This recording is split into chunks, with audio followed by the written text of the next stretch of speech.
and catch up with our VODs, available spoiler-free. Or if it's the up-close and personal LCS experience hereafter, tickets are now available for the spring playoffs. Hit the tickets link for all the details. We are getting ready for the next match. Everyone's stoked. Let's do it. It's going to be Teammate versus Counterlogic Gaming. Of course, the camera switched when I turned around. Last week, CLG lost 2 teams solo mid and missed a huge opportunity to take ownership of first place. You don't want to miss that. Yeah, actually, CLG, I think, are fairly similar to TSM in that they're always looking forward to international competition. But, you know, while TSM are trying to expand the number of strategies that they use, CLG have actually had an excess of strategies, and they're trying to pare those down to a few that they can focus on and perform with consistently. And make no mistake, CLG also want that top spot to end the regular season in first. However, they would have to go 2-0, while TSM would have to lose both of their remaining matches in order to get that without tiebreakers, which is a very tall order because TSM don't look like they're losing anytime soon. I'd not stop laughing either. I don't know what's there, having a giggle fit. And Aframu and Zion are just straight-faced. I don't know what it is. Historically, though, CLG are a team that come out strong with a lot of hype and potential at the beginning of each season. And then they slow down eventually before the season ends, right before playoffs. Yes, this is a troubling trend. In the last 4 splits, CLG have a combined record of 17-15 for the first half, and then 12-20 in the second half. And while the drop-off this split has not been as drastic, if they lose their 2 remaining games, then they would once again have a losing record in the second half of the split, while starting the split 7-2, and they've since transitioned into a 4-3 record. So fans, they're always hoping that this year is going to be the year that CLG finish strong. This could very well be the first year that they have second half of the split with a winning record. Such a roller coaster ride for them CLG fans. And while CLG may be cooling off in the later part of the split, Teammate have only improved with more time playing in the LCS now. They finished last week 2-0 with a statement win against Cloud9, as we were just talking about last game. And now they're poised to storm the playoffs. Scott Porpoise comes on screen. I can't even talk. They have been relaling on, you know, the same strength that we've seen since the middle of the split. Slushie and Porpoise have really emerged as 2 powerhouses for the team. Yep. And now that Teammates mid laner and jungler are drawing more attention, it's freed up Cali Trolls to be that top lane carry that everyone expected. Not only has Cali been playing those champions that no other North American top laner has used in the LCS, Malphite, Gragas, Jax, Vladimir all come to mind, but he also leads the league in kills for top laners. And you can commonly see him like that in-game with his hands off the keyboard. Yes, hands on his head. Cheering and shouting because all of the initiations are going just fine. And the recent success has given Teammate a huge confidence buff as they look to topple other top teams. Having a 2-0 week, it honestly boosts our morale, obviously. And especially when you're going against top teams, the teams that are at the top of the standings, and you pull off a 2-0, then it just makes you feel like that you can beat the other people that are in the top of the standings too, and that they are not unbeatable. Not only do they keep winning games, but Slushie keeps killing people by letting jungle camps finish them off while he laughs uncontrollably. Yeah. So he's winning in style as well, yes. Absolutely. And one thing that you kind of see from these guys is they're kind of fearless to go in a game. You don't get that we're kind of worried we're playing against top players, and I think that helps. Let's get in the game and check out the starting lineups. On the blue side, it is Team 8. That's going to be Cali Trolls picking random stuff in the top lane, Porpoise in the jungle, Slushie in mid, AD carry is Maple Street, and Dodo at support. And on the red side, it's Counterlogic Gaming with Zion Spartan up top, Smithy in the jungle, Link mid, Double Lift AD carry, and Aframu support. And we'll see if the game goes quick for CLG. Late game has somewhat been plaguing them in those decisions to take fights or how to organize a fight that has been brought upon them. We've seen that hurt them in the past few games. So with this, we'll see what kind of composition they put together.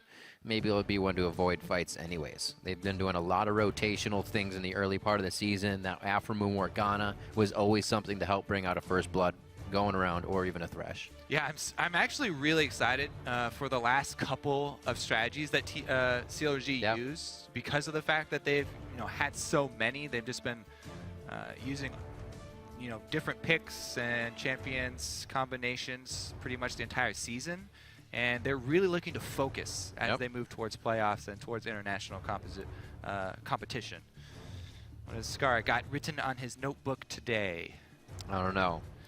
Well, But Teammate is going to want this one, Kobe. They have not beaten CLG or Gravity, the only two teams. So they want to beat yeah, they're CLG very bad here. Their sub squad. That's true. Even beat Teammate early on at the very beginning of the North American LCS. Yep, the CLG Let's subbers. see if the main squad of CLG can live up to the subs performance. Very interesting. We rarely see CLG ban out Nidalee just because it is such a favorite of Link. But, you know, trying to branch out here. Let's see what they decide to go with. Sion, definitely one of my favorite bans because I just hate to see those long-standing tanks. He's one of the ones that benefits very, very heavily from the tank meta, as well as the jungle item boosting percentage HP since he already has bonus health built into his kit. What else is added on there? Cali Trolls got targeted though. They banned out his Gragas and left up his Aurelia. The Aurelia for Cali Trolls was one of the most target bans that we've ever had in the North American LCS. And they opt for his, you know, second fiddle top laner here to ban out Gragas instead of banning out the Aurelia instead. And he immediately jumps on it. Again, though, this is one of the things in Champion Select, like Champion Select mechanics. Yeah. Don't mouse over the pick if you're actually going to pick that champion. Gives the other team more time to think about it. Either leave it blank or rest on something else. So technically, you know, they're resting on something else, and they make the last-minute swap over to Maokai. They have Cali back on a tank champion. Yeah. He's not going to get kills. He's not going to, I don't know. This is a direction that Teammate, this is kind of, they've had a rocky sort of history when they do have Cali on the pure tanks. Getting baited in. We'll see if it works out this time around, though. Slushy and Porpoise have been making quite a lot of plays for the team, but Cali Talking about is Porpoise gonna be as more well. supportive. I like the ban for Gragas. We've seen WT have been bringing that in the jungle a few times, so it almost fits those two spots because Cali Trolls would bring that to the top lane too. So the bans, pretty nice by each team, definitely showing that they have done their homework. Maple Street, if Graves is up, I don't know why he hasn't picked it. The thing is, they gave away, because of this Maokai pick, which is not even, it's not a huge power pick to me. I mean, yes, it is, you know, he's a very good tank for the top lane, but tanks are a dime a dozen right now. And you gave up Lulu and Sejuani for Maokai. I feel like Counter Logic Gaming are destroying in this pick ban so far. They get so much that they wanted. Not only that, but they also get the support AD carry, the Sivir for speed boost, which is huge in the long drawn out team fights, the extra speed for the mid game. And CLG also love to use Sivir just to make rotational plays, you know, grabbing objective after objective or catching a team while they're trying to transition across the map and catch up to CLG. It's just such a huge power pick for Counter Logic Gaming. So much speed here with Lulu as well as Sivir. Man, good combo here so you far. liking it? Okay, the thing is, there's a lot of good things here for CLG. Graves has been the go-to pick for Maple Street. By the way, this is still 5-5. This is not, they're not going to pick Bard. This is even before the Bard buffs. Yeah, they're definitely not going to pick Bard. But Maple Street, this has been the champion that Maple Street's had so many game-winning plays on, is the Graves. So that's a good pick for Teammate, and the comfort pick as well for Slushy. He's on the Orianna. CLG have to watch that ball while it's sitting at the bottom. Come on, Afro. If anybody's the man to do it, it's Afro move. But I doubt it. They have a new hover. They got to use it, right? It's not old yet. So we'll wait for Aframu to choose out here. He could decide to take something else, or he could decide to take that. Holy moly, though. So yeah, it's going to be Teammate comfort picks versus, except for Cali, and then CLG with just smash your face, team fighting, and speed as well. So let's see if Teammate can keep up. Come on, lock it. 3 seconds left, and they decide to go with Corki mid and rotate the Lulu down to support for Aframu. Huh. How do you think Corki actually rounds out this composition after seeing all of those picks? I don't know. CLG have been very, very big fans of double AD. So it's definitely something that this is probably the most prolific double AD team that we have in North America. And they're definitely looking to honed their skills as far as the few strategies that they're chopping down to. Yep. So we'll see. They do have the speed, which is good. The kind of the supportive AD carry here for Sivir. Also one of the most defensive AD carries. Spell shield is huge. Blocking an entire spell late game is giant. Plus, Corki's definitely one of the strong mid ADs to use it with because of the constant barrage of rockets that comes in earlier from the solo experience, as well as the mixed damage threat. So they'll have plenty of magic damage. So the itemization for Cali Trolls will not be easy. Cannot just build super armor heavy Maokai and basically screw over a double AD carry composition because they have so much magic damage with the Rumble and mid lane Corki. Yep. Well, we're going to be checking in to see who you think will come out on top. As always, so tweet hashtag T8win or hashtag CLGwin to @LOL Esports.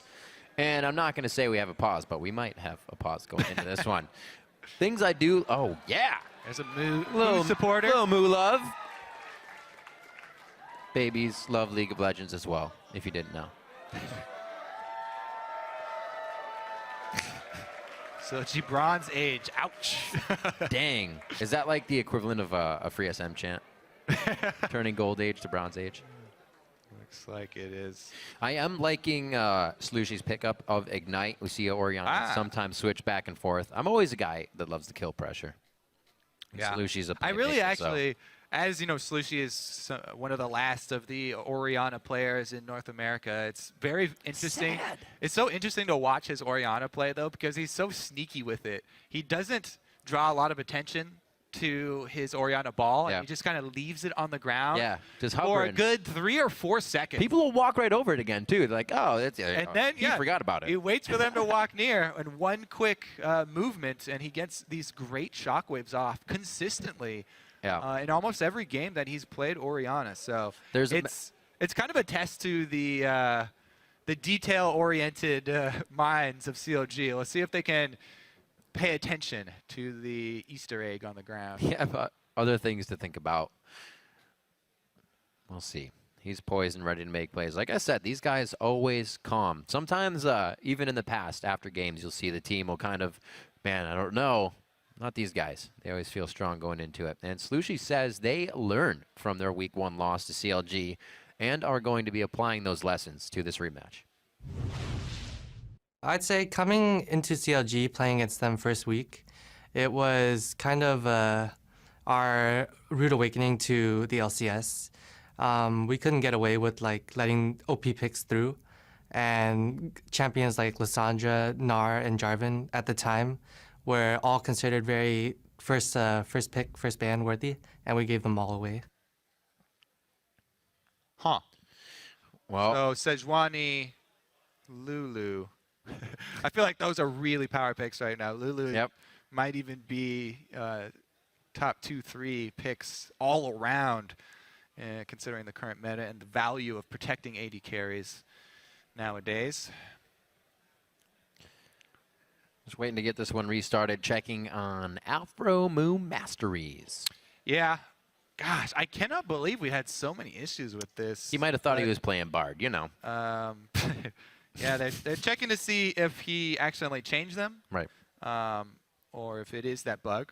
Again, the refs do have a cool little quick replay system. The ability they can see what they did. to they can watch go it. back and watch what you did in Champ Select. With you, with the player. Yeah. Right there. So everybody will be aware if he actually selected that page or if it was indeed the bug. Well, yeah, let's see what CLG can do with yet another double AD composition. All right, see what the game is about to go back in. We're going to get this one set. Things will stay as they are, and we are getting onto the Rift. It's going to be Counter Logic Gaming versus Team 8. Crowd, get yourselves ready. We're going to get back onto the Rift. And Team 8 looking to make an impact here. We just heard from Slushy. Will the shockwaves hit? Will everybody be on the same page? Kobe, you made mention of Cali Trolls being back on these tanks and not the playmakers himself. Sometimes leads the team astray, and we'll have to keep an eye on that. All right, so whenever we have CLG, look to see about a lane swap. They could go with the kind of SK use of the Lulu and go Sivir Lulu, can shove down lanes really, really quickly. That wave clear is insane. And CLG would like nothing more than to jump into the mid game where they've got insane threat with Rumble as well as Sejuani ultimate. If they get a good Sedge ultimate like we just saw in the last game from Cloud9 with a Rumble on top of that and 2 sped up Lulu assisted AD carries, they could just annihilate. Wow. Yeah. We've seen very, very deep wards on both sides from teammate, actually. A risky little maneuver here, but recalls all around will get them out safely, and they've been rewarded with complete vision. Not only the ward from Maokai, but check out the saplings that he's laid down. So CLG's early game will be revealed as soon as they venture further into their own territory. As of right now, though, hovering on the other side of their red buff, they've been able to avoid all information gathering wards thus far. Yeah, it's interesting how this has evolved too. Usually they'd go in sneakily, try to place see if their lane swapping ward carefully. Sapling actually, both saplings time out. So they won't be alerted as to the top start here for Zion with double jungle until it's too late. Standard lanes from teammate, as well as, there it is, the lane swap CLG. Fairly classic, looking for the freeze here, double lift. Groups up the minions. Standard start for Maokai, Sapling spamming those Wraiths. Raptors actually nowadays.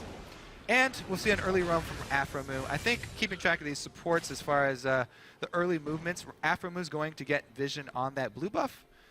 He just went and checked inside the jungle, made sure it was there, and now he's going to make his visit towards mid lane. No opportunity since Lucy's playing far back, so he heads back up to gain experience and leech from double lift.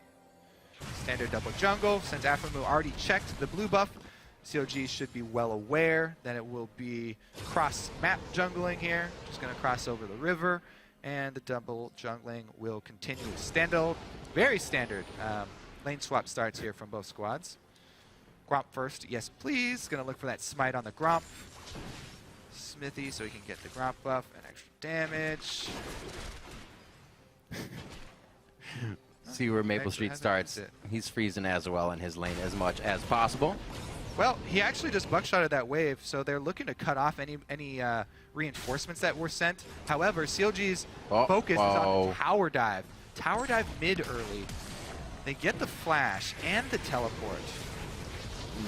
Don't have to keep him down there, obviously. Interesting little adaptation. They still have Maple Street pushing the bottom turret. A lot of pressure here, however, from CLG, but there's too much wave clear for them to really get anything else out of this. They're going to lose this, and double lift is still, looks like he's freezing that lane towards the top side. I like CLG's plan, you know, of there's the not staying predictable, and they actually, very rarely do you see the, mid lane turret dive with only level 2s. You can say rarely. Basically, since they had to trade teleports with, sending Rumble down bottom, though, CLG, they earn themselves a flash, and they earn themselves a good 5 seconds of solo laner up defending their turret. Only now does Kali Trolls make his way up to try and soak up the Lulu Sivir push lane. But really, the entire game there was a mid lane flash from Slushy, so we'll see if there's some more ward support now in mid lane for Slushy to keep him safe. But as of right now, CLG have drawn themselves back into the more defensive style. Sejuani coming up to target Kali, though. Will find Porpoise on the way. The ever-annoying enemy smite of your Wraiths. So he actually did not smite the Gromp when they were doing it for the extra damage buff. Saved it for the Wolves, excuse me. Saved it for the Wolves to get that Ghost. And you get your free information. That frees up Rumble to go into lane and lane 1 versus 1. No! Oh, another flashes over the wall. Smithy can follow. Link does as well. That's a lot down. That's the shield coming in. Dodo gets the Link. Link's going to get hit up here, and he's definitely going down, but they get the first blood over to Dodo. Slushy picks up a nice kill there for himself in the trade. Actually not worth it by Dodo to give up first blood. Both kills were assisted, so it's just the advantage there for CLG grabbing the extra first blood money. It does delay some farming from Link a little bit, but he will respawn very quickly. Short death timers this early, and he probably will only lose a couple of minions. So Dodo deciding to go for the hook. No more defense actually cost them a bit of gold. Not a huge advantage for CLG. Very small. Yep. We'll see how they use it. Pink ward's now coming out 4. Looks like teammate 1 has already been placed down just behind red, and we also have one for Slushy and Dodo. So they're looking to start gaining a little bit more coverage, push it up, feeling more safe, that means. Let's see if it's Slushy that can help to make the plays. Dodo Roam already placing some deep inside of CLG's jungle to get some eyes on Smithy. These guys are coming up on level 5 soon, so no worries for the ultimates yet. Pressure from the jungle. Just making sure they have what they need in vision. Aframu as well on the roam here. I want to take a look as well. Pressure. Porpoise again going into enemy jungle because he's got duo lane down bottom. So as Rek'Sai, you also have the advantage of the sonar vision, sort of. So he's alerted to Smithy, can chase him off of the Gromp, and put a little bit of pressure there on the Rumble. That Wolf Spirit, though, is so important in lane swap scenarios. That's why we see the junglers prioritizing that smite over the extra damage of Gromp, which normally in a regular situation, you always want the Gromp for extra damage. Vision key, though. Oh, good play. Good bit of pressure here. Smithy forced to flash. We actually just saw that happening towards the top side, so he just got that back. These vision plays here, Team 8 have actually got themselves a decent amount of territory. CLG get to clear out a pink ward for free on bottom side, though. That will be fairly big. So 31-17 going through this. Cali Trolls versus Zion Spartan in the top lane. Now that they match up from the previous 2v1. Good jump out by Link. It's going to be hard for Porpoise to hit that, but he's still trying to add the pressure to mid lane. Yeah. 1-1 there between those two. Zion actually, since he got scared off of bottom, pretty decent lead for Cali Trolls. Maokai, however, is not a big bully. Even with the lead over Rumble, should not really pose a threat to Zion Spartan. He could try and make the CSing difficult for Zion, as Rumble under turret is kind of hard to work with until you really get used to using the Flame Spitter. Yeah. As of right now, you can tell, though, Cali not willing to try and pressure and shove the lane all the way into the turret. Ooh. Trying to get himself some vision. What a dodge there from Link. Good use of the Valkyrie, especially now with the changes where Valkyrie costs extra mana early on in the game. Have to use it sparingly. Lucy still, didn't go back to buy after the kill. He's still just sitting on the double Doran ring. Doing a good job staying in this lane, getting a little bit of extra experience over Link. And he shoves this lane in. That's a sizable double wave there that he denied Link with that little exchange. So big Orianna play. And since he was sitting so long in the mid lane there with the kill as well, is able to get a full needlessly large rod.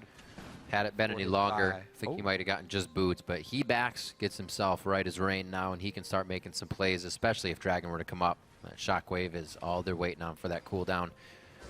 Smithy creeps in just on the edge of this one. Level 6 for him as well. It's going to be Dodo. It only hits him. Maple Street peels off nicely, but he's got to watch the support go down as CLG starts to make some moves. Again, Sejuani hits level 6, immediate go for a gank. Great side bush vision control as well by CLG and Aframu, clearing out the side brush. Right. It's very, very important, especially in that matchup versus Thresh. So CLG able to get the side brush cleared out and use their double ultimate timing very effectively. Back down to red. Void Rush is out. Porpoise now could probably help the bottom side of the map, but a nice job there as well. Aframu kind of sweeping out the brush as soon as Smithy got there. It was nicely done. Sneaky. His teammate probably thought he was not coming in. Porpoise over the wall after Void rushing down. And it looks like they're going to be able to get this dragon for themselves. Very nicely done. So another reason why Porpoise going for this, he just saw Corki return, Sejuani gank bottom, and then Corki returned to lane with a blue buff. So he knew that Smithy just used everything he had. He had half health from the gank bottom, no ultimate left, just had to tank the blue buff for Corki. And having cleared out the vision around Dragon previously, he knew he could just use the tunnel into the back of the Dragon pit. And a very good jungle sense there from Porpoise Pops, or just Porpoise now, to be able to gain something on the back of the successful CLG gank bottom. Zion, a little too much pressure there, may have alerted Xmithy, or rather Cali Trolls, to that instance of being ganked. So may see a little bit of lost time here. Link was almost going to run up for that as well, but he's back to 10 to the mid lane. Just talking about Porpoise, he has tunnels all the way through the bottom, but now he's creeping towards the top side. He may be here for the nice counter gank. Goes in, Xmithy's going to be there. The ultimate is up, gets them both, but Zion Spartan could go down before it matters. They turn to Xmithy. The 2v1 could be enough, but Cali Troll's very low on mana here, and Porpoise can only offer so much. Xmithy doing it. Can they keep going? You can't see him going under the turret here, but Link may be doing just that. They're waiting for the wave to push up, and Porpoise, he is getting that sixth sense that he is in trouble. The Fast Bomb in, the knock-up is there, the rocket connects, and Link gets the roam for sure, but the mid lane being pushed by Slushy. Yeah, and CLG knew that he could make that roam because he's got the pink ward in the river. Slushy decides to try and shove lane instead of answer roam from Corki. Does not want to risk that. Ooh, Link actually sitting behind him. Ooh. Looks like Aframu got popped there. They're going to go for Maple Street. Oh, do they get him out in time? Equalizer goes down, and he gets trapped up in a bit of his own minions. They should stick to Dodo here for the finalizer. A double kill as Zion Spartan gets the teleport that counts for the team, and Slushy is putting on the blue suede shoes to get through this one. Shield comes up, one last shot. He does not go down. And Link almost picks up another one right quick for himself. So that was double teleport used, but Cali used his top to try and get the wave because of the action. And Zion actually decided to use his teleport bottom. So the choice here from CLG to go for the kills bottom, pretty rewarding for Zion because you got both of them. Super explosive. Whereas Cali going back to lane got a bunch of minion experience. All right, so Maple and Dodo, good hook, and they get the kill initially. Zion teleport's able to answer for 2. Yeah, Dodo, nothing left there as Zion able to overheat. But that entire time, Cali was able to get full wave top, so he retains his CS advantage at least. Full spell penetration coming in, and it's a good thing for Cali that he decided to delay for either his Rod or his Righteous Glory, whichever path he's going for, in favor of some early magic resist.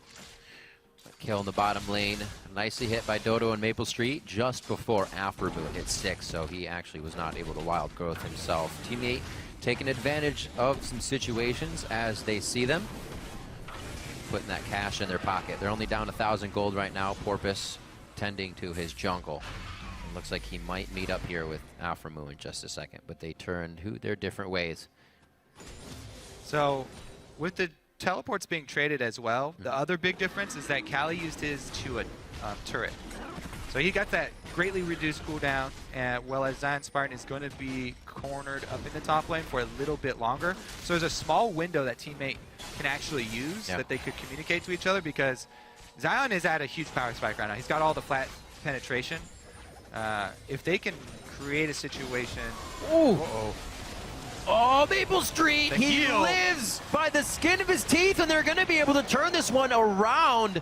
Probably should not have come out alive on that one, but CLG again comes up on the short end of the stick with that. Cali Trolls, he's pretty big, and he's going to take a while to go down. He's going to get the shield here. That's going to be the shockwave back into the fight. You already see that Zion peeled off a little bit. Xmithy still wanted it, and they come up for the fight. The Void Rush was used there to call off as well, and very nice collapse by teammate to save the members. Man, these lane ganks from both junglers wrapping around through the side lane brush. Side lane brush control is so important here. Neither team is able to keep wards up for very long in their side lane brush. And both junglers capitalizing. Really strong performance here from teammate, keeping up in the early game. But again, Zion, he's got full flat penetration completed on the Rumble, and he's looking to make moves. No ultimate available now either, though. They're playing fire down there. Good thing they have the Thresh pick. That's all I can say right now. in those last few plays, but they make it work. That's kind of how Team 8 has been. Everybody knows what they need to do. Cali sometimes goes outside that realm, but Maple Street is always picking up kills in the end of the game. He doesn't go crazy and lose the bot lane for the team. They don't super win the bot lane either, but they get what they need out of those lanes, and I think it's been something that carries Team 8, even against the top teams, through the early game, where a lot of teams struggle. Well, let's see if those guys can get back to defend this turret. Might be a little too late. Negative. The shoving from Silver Lulu. They can instantly destroy a wave with that AoE. Now on the retreat, though, the bottom turret is also half health for Team 8. So Team 8, they do have both turrets softened up. Ooh, you don't have recall Thresh here. anymore. Again, no side brush vision control here, and Maple up into the lane. Smithy's in there also, so. Kobe, hold me! Oh, no! He's like, where's the lantern? No, you gotta be kidding me! Smithy held the Oh ultimate. my He's so God. greedy. Oh, I fall into this trap as well. I can't really blame him, but I'm going to anyway. way. Super greedy there to hold the Sejuani ultimate when you've got Graves right in front of you. No summoners Graves, by the way, as well. So they were keeping track of the timer, and Smithy just wanted to hold his ulti so badly. How many kills have just slowly walked away from CLG now? They've had enough. Put their foot down. They're going to go ahead and grab Dragon, but Team 8 will contest this. The He Void does have Rush his is down. ultimate still Void for the Rush team is up, fight. actually. Teleport's going to be coming in. That is going over to Smithy. Oh, the shockwave misses, but Cali Trolls is right into the middle, and he looks like he is big enough to take the damage that CLG is dishing out here. Double They're all lift. turning to keep fighting, too. This means Team 8's going to have the chance to recoup, or rather re-go on the fight over and over. Link, one last hit, no! It's going to be the Seeker coming from Porpoise on that one, and he gets his prey. Team 8 with their mid-game team fighting. Again, they're able to collapse on the Dragon. CLG a bit demoralized after Maple Street escaped the gank. They really wanted to capitalize on it. They felt like they deserved something after getting that sneaky gank off on Maple Street. They didn't get the kill, so they wanted to pick up Dragon after it with no AD carry from Team 8. And Sejuani holding on to her ultimate. But a huge play there from Team 8. Teleport play. Able to come in from Cali first, and that was the huge difference. Cali on the front lines, this full defense Maokai. So again, this is that small window that Team 8 were looking to capitalize on, teleporting to a turret, whereas teleporting to a minion from Rumble. Cali there is the difference. He's just hitting everyone. And he targeted double lift. They were able to stick on him so long that the spell shield is blown on. I believe a Prey Seeker ate that one up before the hook went in, so really good from Team 8. And Link's the one to go down as well. What a collapse there from Team 8. And These guys can scrap. man, Skirmish very well. I vocalized it, but I didn't think that Team 8 were actually going to keep track of that small difference between the teleport. But they did. And they pulled off a play here. CLG were the ones who were not keeping track of their timers, I believe. And they just really wanted to force it with no Graves. Let's see, though. They want to collapse here. Would be a 4-on-3 if Sedge and Corki could make it up there in time, because Graves is pressuring bottom and Slushy not leaving in lane. This is going to get scary. They're going to lose pressure on the mid, Kobe, but a lot of CLG putting their resources here to the top side. Scared him off. Yeah. Porpoise can only do so much. Loving that Rek'Sai pick. It has more than once saved turrets for Team 8 as well. Almost did there. But Counter Logic Gaming able to put a little bit more power towards that top side for the time being. You see Maple Street is very far pushed up here in the bottom lane, but he's about to get some help from Slushy. This could be another reverse situation here. Oh, Zion Spartan! Ooh, he's forced to flash. Smithy just did the same thing at the Dragon fight. I thought it was going to be another Frog and Forbidden interaction, but not to be. They do get the flash out of Rumble, though, and the ultimate down, so a lot of cooldowns there used from Zion just before he saw Slushy rotate over. He thought it was going to be a 1-versus-1 with Maple, easy kill.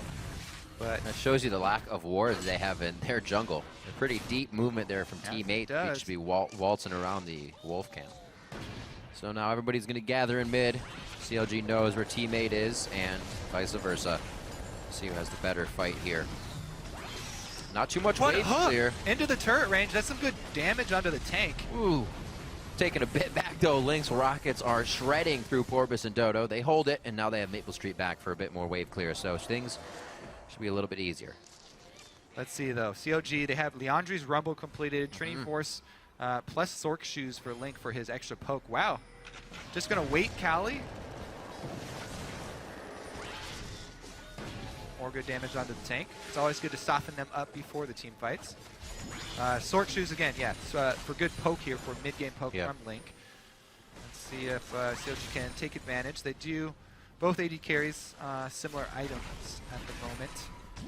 No big difference there. But Righteous Glory is completed for teammates, so they do have the ability to try and engage if they see somebody out of position. If they do not see somebody out of position, though, very risky to try and charge the CLG team. There's so much AoE with the Sedge and Rumble combo. Teammate have to be very careful, and it's really up to Cali to eat the Sedge combo or make her ultimate hard to get to the back line. He is going full tank Maokai, so if it just lands on him, it's also going to be hard to figure out how CLG is going to move and assess it. They have the Sivir ultimate to either kite it and then kind of reinitiate and come back. We see the first buy from Cali Trolls being the Righteous Glory as well, so they want to get that speed in if they want to be able to catch up to that kiting Sivir fight. They should be able to walk their way around any shockwaves. Yeah, that's true. The problem is if Maokai delivers the shockwave onto one of the AD carries, and that will be an issue. We've seen them have no trouble flashing it so far. 2 members have proven that from Chronologic Gaming. But slowly, Team 8 here has accrued about 1,000 gold lead. Athene's into death cap here for Slushy, though if he does land the shockwave, it will be devastating. Oh, right, the Morellos, yep. Or, yeah. Excuse me. It's pretty big, 201. Next patch is the patch where Athenes get buffed, and we'll probably see the resurgence of Athenes. I am excited for We that. are still on 5.5 though, so Morellos, the go-to first field. So let's see where they go from here, Kobe. That power is going to be big. Cali Trolls, the teleport's up, but he's going ahead and going to walk down to this mid lane. Chunk. Very good chunk indeed. And I'm sure Slushy is keeping it in his mind to not just throw off those shockwaves. A lot of people have been dodging. CLG Here have been comes able to get the Corvus. vision advantage here. They've got True Sight. Ooh, they no longer have True Sight. It's the battle. Who's going to get the The scuttle? batter over Scuttler. Will you use one of your smite charges? The only thing about Spectator, I can't see. He's going to dash. They have 2 charges ready for it. I don't know. It's still a good cooldown between 2 charges. Teammates claimed it. Dragon's already hit. Smithy's doing Dragon right now, though. So. 2,300 HP. Smithy looks like he could just keep it by Sedge himself. down. They go for the fight. Dodo's in the middle. That's going to hit double if the AD carry's gone with all the summoners and the Sivir ultimate. Maple Street's not in a good spot, and it looks like the damage dealers still on the up and up here for Chronologic Gaming. They're able to use them very nicely. Dragon goes over to Smithy after the elongated fight we've said they were going to happen over and over again. And everybody picks up some kills. Nice. Gold Chronologic star Gaming. for Zion Spartan here.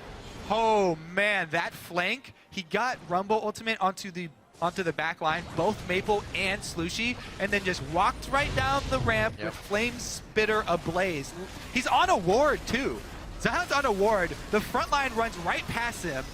Back line in perfect area for the Rumble ultimate, and Smithy comes out. They just annihilate all of the damage for Team 8, and the front line's sitting there. Where's our damage? We got no follow-up. Now we're cornered, and CLG clean up. What a beautiful sort of judo move there from CLG. They use the aggression, the charge from teammates' front line, and they just sweep around back with the Rumble, and Sejuani pops off a Dragon. I think that was a bit headstrong from Team 8 as far as the team fight goes. They need to have much better constructed battle lines because they're the ones with the conventional AP and AD for the back line that need to stay alive and have the strong front line there to peel for them. Right. Cannot afford to let Rumble Sedge annihilate those 2. Yeah, in the unconventional situation for Team 8, as if Doublelift got taken down in that fight, CLG was still able to just completely Yeah, they still have an win 80 it. carry. We got a backup 80 carry, Link. Doesn't matter. Who's got great stats on 80 carries all season long. If Doublelift fails, they still have Link there to pick up the slack. Works out well. Yeah, but you know, not Doublelift's fault. He got charged by the front line. he got hit He pretty absorbed what he could with his spell shield with Sivir. That's another big thing. And if your score is bad and your team's winning, maybe you're just being that guy that's the sentry. Hey, they're here. It was the plan all along here. That's why we brought 2 AD carries, because we knew one of them was going to get blown up. Well, it's good to see Counterlogic Gaming be able to through the strategies that they're using here, especially coming up towards playoffs. Smithy, not so much wanting to miss ultimates like that, but it's all right. They don't have to initiate on it. They have grabbed the gold lead back slowly, now 1K in their favor, but really the lead has never been more than that on either side. Look, they're trying to make use of this wave bottom here, though. Interesting move here from teammate.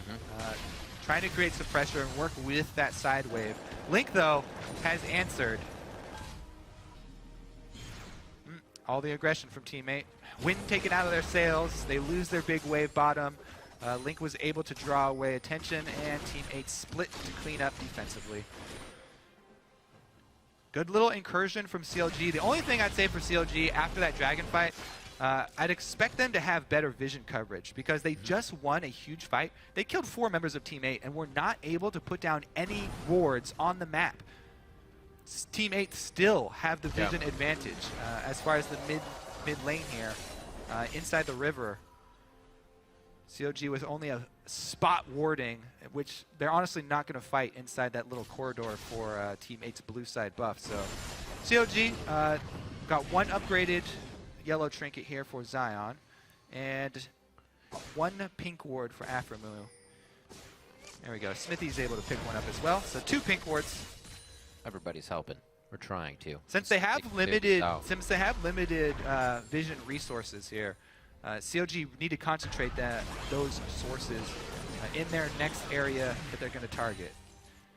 We kind of see that just above Wolves on the side of Team 8. Those 3 wards placed there. Not something the CLG was able to use as they went towards the top side. We saw Smithy miss that ultimate, but they are not stopping. Right now, bottom lane's not really anything they can work with. Teleport for Cali Trolls will bring him back to Baron. Looks like CLG is happy with trying to get vision around that for now. Very curious how Double Lift is a full item ahead of Maple Street. That 60 CS is a good way to do it. Last Whisper from... Oh, he's got 5 assists on top of his single kill as well. So CS lead, assist bonus, as well as the kill. Equals Last Whisper. Huge advantage here for CLG in the AD carry matchup. And that's going to be hard. You can see teammate can't really get past the river just yet with Double Lift and the rest of the team there. They have some great wave clear with Lulu and Sivir, both at turrets and defending their turrets. 1 minute on to Dragon, so the scuffle pretty much will remain right here. And CLG, so since they didn't have a lot of money or interest in buying a bunch of wards, they just stick in the middle of the map, inside the lane. They don't venture into either side of the jungle. And they're just waiting Team 8 out. Trying to wait for the Dragon to come back up. Now they can drop their Greater Warding Trinket wards, as well as their pink ward that Zion is holding on to. Try and prep for that Dragon. 30 seconds left. There's the pink ward. Greater Warding Trinkets on the path leading up to Dragon. And very difficult for Team 8 to walk into Sedge Rumble. Remember what happened last time. Teammate's been keeping some good wards up, but even with those those wards, to run away, it only gives you speed running at the enemy. It's not a disengage tool. Oh, Slushi on the backside here. He can still hit the shockwave. He does 3, but not too much damage to follow out through that one. They have the resistances now. That Aegis really helping with the shield blocked right at the right time by Smithy. Great catch on the tank here for CLG. That is going to be huge turret pressure. Hook onto Smithy. Oh, wow. Zion Spartan wants the entire fight. He gets Lulu ulted as he dives in. He will go down for his troubles. That's the shutdown coming over for Maple Street. I don't think he can stay alive too long as he goes down. The boomerang blade causes Porpoise to duck on the way out, and they are going to be able to get this second tier in the mid lane. That'll be Dragon as well. Yeah, they can CLG easily swing over to it. The advantages are being pushed by them now. It's going to be hard to fight against 2 Infinity Edges, spiking Triforce, and CLG on the run. Yeah, especially with no front line there. The Maokai, the full tank Maokai going down before it happened. Dodo keeps looking for these hooks. but CLG keep getting kills off the backs of those hooks. And they had that ward for that fight. Teammate was well aware that initiation was going to lead to what we're seeing now. So heal, they charge right in, dive the backline here. Slushie gets annihilated. Did he even? Shockwave was already down. But yeah, full on dive past the turret. And it'll pick up everybody but Porpoise. And this game is getting out of control for CLG pretty quickly here. You already mentioned the double Infinity Edge. I don't know if backline. Teammate's going to be able to get the one win against every team throughout the season with the way this one's going. Still holding on. We'll have to see if they can make those moves. Cali isn't on one of those huge impact picks that he usually makes. Maokai can still stand tall for himself, but he's getting taken down right now. Again, this is one of those games leading up to playoffs. These are two teams jockeying for playoff positioning. Yeah. This could be very big for CLG. They really want one of those top 2 spots for the bye. A position the team, or most of the players have been in at least, on that roster. They know what the intensity is of this scenario, so playing with a little bit of that in their back pocket too. Yeah, also they want to avoid the CLG curse of falling off later in the season that we mentioned. Every single season until now. So there's been so much talk of CLG Golden Age with the new lineup in this season. It's crunch time now. Really where CLG has historically fallen apart is leading up to playoffs and crunch time. When the pressure starts to mount, will they crumble? As of right now, they're holding strong. Control over Baron area, plenty of pink wards, looking to bait it. Interesting little bait here. They've got Smithy showing outside, but Double is sort of baiting the small bush. It's very hard to bait against Rek'Sai just because of the range of Prey Seeker is insane. Still got pretty close here, though. There is a Righteous Glory on CLG as well, so they can use that to initiate. Plus the Sivir ultimate, so speed on speed on speed on Lulu speed. This is kind of what we had last game, where we saw Gravity and Cloud9 trying to pick the right fight. Bottom lane push here for Team 8 versus a mirrored CLG push in the top lane. Can they hold with 4-man? The vision still around Baron is CLG's, so CLG can take a turret and retreat once again back to trying to bait Baron. Or they can try and make Maokai blow his teleport. Wow, they just dive right in. Oh, Righteous Glory! Team 8 is a deer in headlights coming from this initiation, but does Counter Logic Gaming micro themselves correctly through this one? They're getting pretty low here. They may have gone a little too hard. We saw Team 8 looking for fights earlier, and finally they are able to clean it up. They're able to reassess the fight. It looks shaky for a second, but they come out with the win. I don't know how many times I've said the problems with having your tank as the teleport split pusher. Those few seconds for teleport to channel can cost you everything if your front line's not there. What a dive from CLG, no hesitation. 33-40, the win for CLG. CLG come out big onto this one. 7K gold lead to end it out as they take down the Nexus. Counter Logic Gaming takes down Team 8.